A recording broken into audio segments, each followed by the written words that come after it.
So while March has been absolutely packed with deals between the spring sale and third-party sales, like Fanatical doing their own version of the spring sale, now it's time to take a deeper look into spring with 10 games that are dropping in April. And I have to say, this is one of the most eclectic collections of games coming soon yet that really runs the genre gamut from extreme sports to ghoulish Metroidvanias and adorable gardening sims, so yeah, this one truly feels like it's got a little bit of something for everybody. But let's kick this list off with a familiar title with a fresh coat of paint making its PC debut, The Last of Us Part 2 Remastered, dropping on April 3rd. And this really doesn't need any major introduction. If you're a fan, you already know what to expect here, but if you've somehow managed to completely avoid it until now and didn't already experience it on the PS5, it has all of the brutality and adventure of the original, but is bigger and better in almost every way. It's no secret that this was pretty divisive as a follow-up, but personally I really enjoyed it for the most part. And considering Season 2 of the show drops on April 13th, this is a perfect time to refamiliarize yourself with Joel and Ellie's story, or to experience it for the first time, again if you manage to avoid it entirely the first go around. Not to mention 10 days before the show comes out is more than enough time to fully finish this game, considering it takes about 20-ish hours to beat I'd say, depending on how much of a completionist you are. But now let's turn from a grounded post-apocalyptic setting to a third-person action-adventure modern folktale in South of Midnight, releasing on April 8th. In South of Midnight, you'll explore the mythos and confront the mysterious creatures of the Deep South in a dark folktale setting, during which you'll be playing as Hazel and learn to become a weaver, meaning someone who magically mends broken bonds and spirits. And using these abilities, you'll face off against a range of pretty incredible looking creatures. And out of every game on this list, this might be the one that fascinates me the most. The in-engine footage looks incredible, and it has that stilted frame rate look for the character animations that kind of reminds you of a Tim Burton movie that's leaning a little bit into that Spider-Verse style. And while I'm guessing this would tax the Steam Deck's hardware pretty significantly, if you don't grab it on Steam, it's also going to be available day one as a Game Pass title, given that this is being published by Xbox Game Studios. So if you're into dark folkloric ambiance and third-person action, this one's certainly going to be worth keeping an eye on.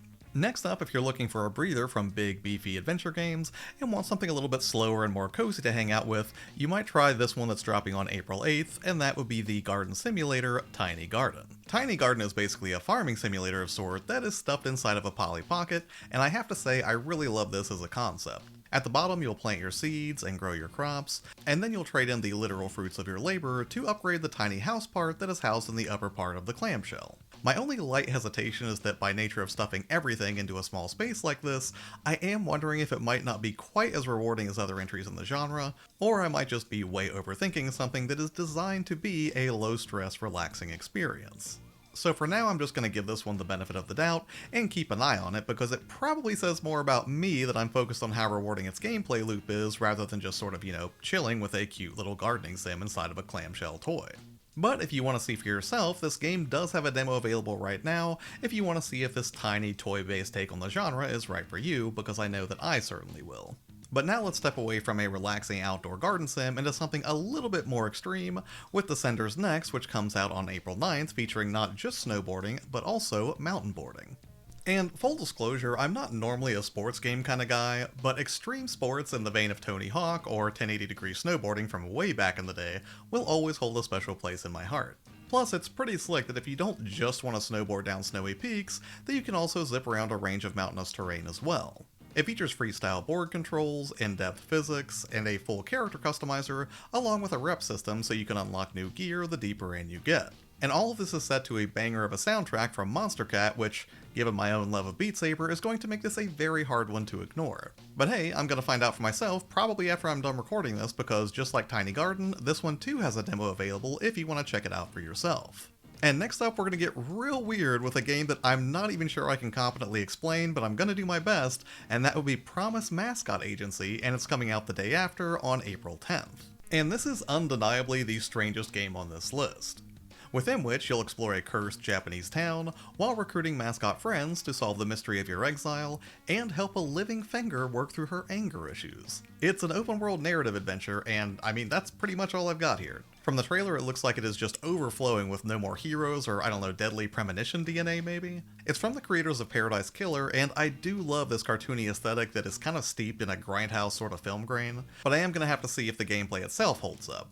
And thankfully I can do that right now because, like so many other games on this list, it also has a demo available, so if you want to see if that weirdness is only skin deep before it drops on the 10th, then by all means give it a shot. But now let's turn away from zany nonsense to another dark fantasy tale with the 2.5D side-scrolling action RPG Mandragora, which is releasing on April 17th.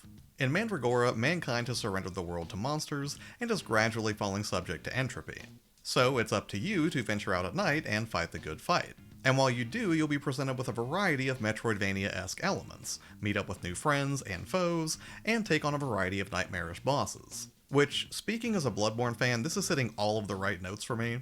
Based on what we've seen so far, it looks to have a slower, more methodical combat style, so I wouldn't expect to be zipping around all over the place like in Prince of Persia: The Lost Crown or anything, but just the same, it's shaping up to be a pretty interesting adventure at the very least, and we'll get to see for ourselves again when it drops on April 17th. And seeing as we're already on a path to darkness, why not take it a horrifying step further with the Singaporean horror title Scarred also releasing on April 17th. So here's the thing, I love horror in all of its forms as a brilliantly low-risk way to get the adrenaline pumping. And while I love American horror, Asian horror just hits different, and Scarred is no exception. It's a first-person atmospheric puzzle game where you have to uncover the truth about one of your schoolmates before it's too late. And in so doing, you'll be traversing a world of nightmares inspired by nostalgic Singaporean architecture. And yes, there is a demo available for it right now, and honestly, I'm a little spooked to try it. Don't get me wrong, I'm definitely gonna try it. It just might be in broad daylight while I listen to the Beatles or something, because long-haired chicks with obscured faces wandering through liminal spaces, or extreme close-ups of creepy smiles is basically my personal nightmare fuel. So hey, if you wouldn't mind playing through this demo for me so I can live vicariously through you instead, I would legitimately appreciate it. And next up, on the 23rd, we have a gritty FPS throwback to the early 2000s with Mother Hub. In Mother Hub, all of humanity is trapped inside a single, massive vault. And it's your job to find a cure for the sickness that plagues the last of our species by descending into the lower levels where a range of devolved and mutated creatures await. But you will be rewarded for braving its horrors as you rediscover long-forgotten advanced technology. And I am loving the look of this one. It's totally crispy in that 5th to 6th generation kind of way, and it's just overflowing with a dour atmosphere that looks like it's going to be totally haunting to explore. And perhaps unsurprisingly, again, like almost every other game on this list, this too has a demo available if you want to go out there and get a taste of the horrors that wait for you in the vault right now. But now let's brighten things up just a little bit, because this next one is also a retro throwback of sorts, but this is for a fighting franchise that I was shocked to read hasn't had a new entry in almost 25 years, and that would be Fatal Fury: City of the Wolves, dropping on April 24th. And right off the bat, let me apologize to any fighting fans out there, because my genre familiarity is pretty much limited to Street Fighter II and a smattering of Mortal Kombat and Marvel vs. Capcom titles. But I will say that on the surface this game sure looks pretty, it sports 22 characters out of the gate, and features a rev system that will let you come out of the gate swinging to dish out extreme punishment immediately.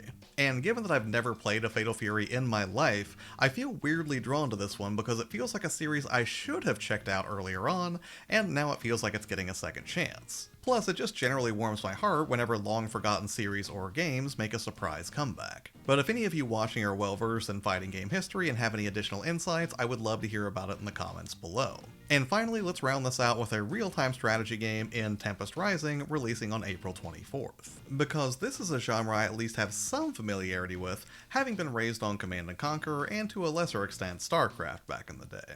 In Tempest Rising, you'll command one of 3 distinct factions that are struggling for power in the wake of a nuclear Armageddon. And in true RTS fashion, you'll build bases, deploy units, and duke it out for resource supremacy.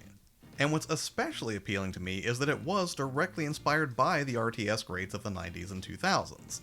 And I'm happy to report that this final entry also has a demo available, so if you want to jump in and start commanding your armies immediately, you can go ahead and do so right now.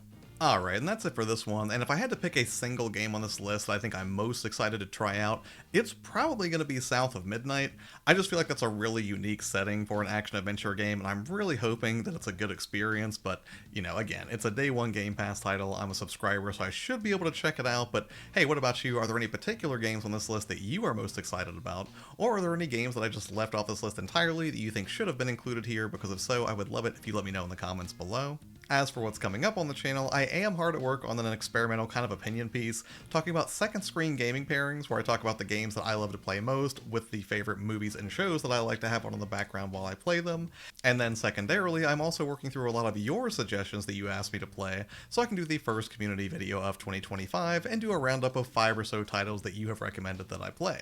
So stay tuned for that, and as always, thank you so much for hanging out here on the channel. Have an amazing day, and I will see you on the next one. Bye.